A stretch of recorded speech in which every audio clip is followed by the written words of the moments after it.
Ladies and gentlemen, I'd like firstly to thank the organisers for asking me to give a talk on a subject that is very close to my heart in such a wonderful location, and to apologise that I cannot deliver it in person as I will not arrive until later today. These are my financial disclosures. Specifically, I'm a consultant to Advanced Ophthalmic Innovations, the manufacturer of the pole glaucoma implant, and I am a co-inventor of the pole glaucoma implant. Many corneal specialists will tell you that tubes cause corneal decompensation. Most studies don't demonstrate this clearly. Most tubes do not cause corneal decompensation inside the 5-year duration of the longest prospective studies. Long-term studies in the past have not reported the rates of corneal failure. Most corneal specialists only see the ones that fail, and in the end, when you're a glaucoma specialist, it's easier to replace the cornea than the optic nerve. Why might tubes damage the corneal endothelium? Might be mechanical damage or some other reason. So which is it? Mechanical damage would seem to be the most obvious reason. The tube shaft or the tube tip is rubbing against the endothelium. The anterior chamber entry site is anterior to Schwalbe's line. The tube moves on eye rubbing, for instance, or the tube moves forward in the anterior chamber over time. What about the tube tip or shaft rubbing against the endothelium? It's possible that this might be because the anterior chamber is too shallow and there isn't enough space.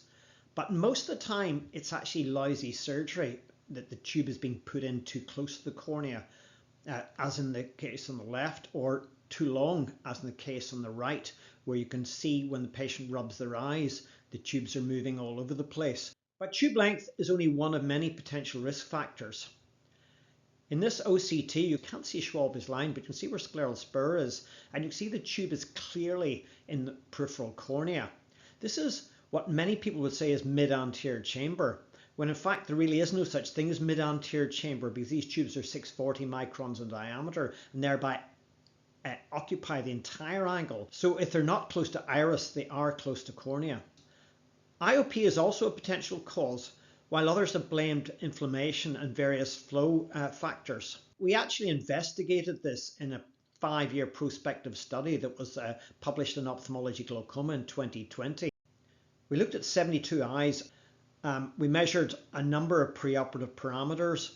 We also examined the patients at 6 months and annually for 5 years, looking at gonioscopy, aqueous flare, anterior segment OCT to determine tube position and measure it accurately, and also corneal endothelial specular microscopy.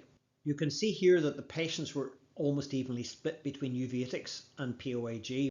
There was a difference between the groups, and the uveitis tended to be younger, with higher pressures, on more medication, and slightly thinner corneas. However, the baseline corneal parameters were not significantly different between the groups other than the slightly thinner cornea. At 5 years, there'd been an almost 37% reduction in corneal endothelial cell count centrally, and 50% peripherally over the area of the tube. We found that the loss of endothelial cells density over time was related to the position of the tube entry site. If the tube was entering the eye completely behind Schwalbe's line, we only lost 24.7% at 5 years. But as the tube position got closer to Schwalbe's line, or straddled Schwalbe's line, or was in the cornea, the loss of endothelial cell density was much greater. In fact, straddling Schwalbe's line, which is where the progenitor cells are thought to be, results in double the endothelial cell loss rate.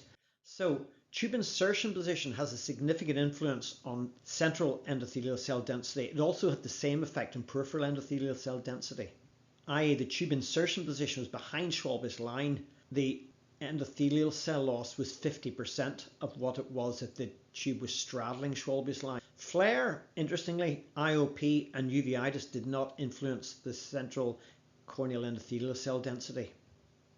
And only one eye developed decompensation in 5 years.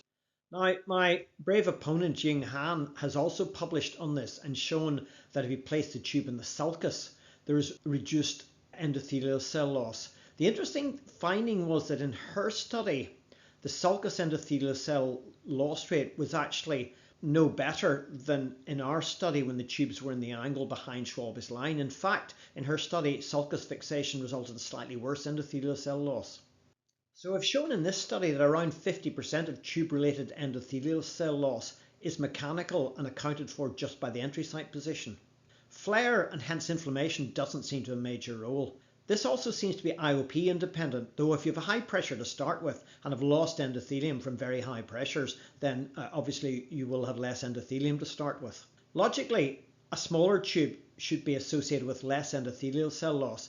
In this respect, corneal endothelium does tolerate tubes to a certain level if they are not close to either the tip or the entry site, and the entry site is much neglected and very important. This video was in August 2021 of a Barvelt taken in the right eye done 20 years beforehand, and the left eye 19 years beforehand, a bilateral aphakic uveitic. And you can see the corneas are both clear. Here's another one, double trouble. This patient is an infratemporal Barvelt, and this video is 20 years after implantation, but the supranasal double plate Maltino was before that, several years before that. So this patient has had a Maltino more than 20 years before this video and a Barvelt 20 years before the video, twice as high likelihood of corneal decompensation and a clear cornea. The tube lumen of the pole glaucoma implant is less than half the diameter of the lumen of an amide valve or a Barvelt implant. And logically then, the external diameter is also a lot less. In fact, the external diameter is only slightly larger than a pressure flow, as you can see here. And here is a Barvelt compared with a pole and a pressure flow end on, and you can see the dramatic difference in size. This is important as until recently commercially available tubes have all been much too big. At 640 microns in diameter, conventional tubes occupy the entire drainage angle and must rest on iris to avoid the cornea. A smaller tube in the angle should, in theory, result in less corneal endothelial cell loss because it's removing the mechanical risk.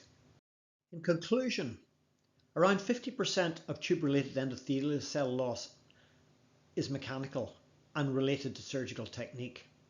Tube placement against iris does not cause uveitis or other specific problems and does reduce endothelial cell loss by 50% in 5 years. A smaller tube should reduce the risk to an even greater extent. In other words, corneal endothelium does tolerate tubes as long as 1. You put them in the right place, and 2. You implant the right sort of tube.